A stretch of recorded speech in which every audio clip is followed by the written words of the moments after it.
Good morning. This is Shemaine Hurtado, and I wanted to share a little advice to a friend named Darcy Phelps, and she's an amateur novice level eventer, and she's moving up to training. And I used to teach her when we were both in Southern California, but she's since moved to the East Coast, and I've moved to Central California. So she still seeks my advice from time to time, and I can help her via the wonderful internet and Zoom and things like that. And so she asked me what I told her was a loaded question today, and that is, how do you gain impulsion without rushing?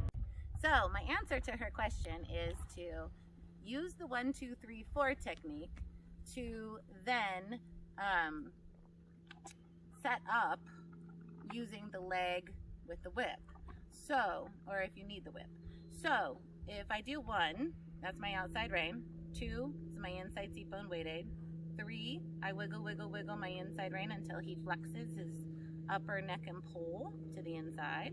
4, sorry. I give my inside rein and then I let him be, okay?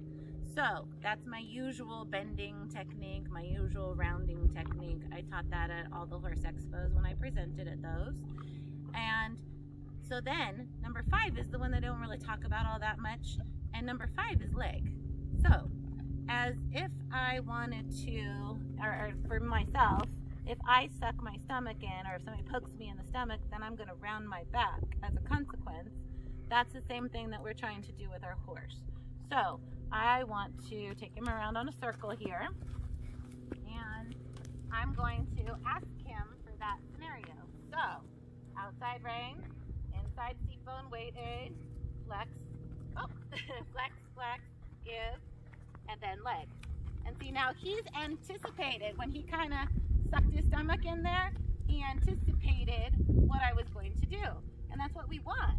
We want our horses to anticipate the right thing. So we're setting him up again. Outside rein, inside seat bone, flex, give. He gets a little too round, I don't care, because I'm going to put my leg on, and then he can lift up to round. Okay? So, start over. I already have my outside rein, but I'm just going to check it and tighten it. Flex, and then soften and lift. Okay? So that's how you get impulsion without rushing. If I want to bring it down to the walk and ask him for the same thing, then I think flexion.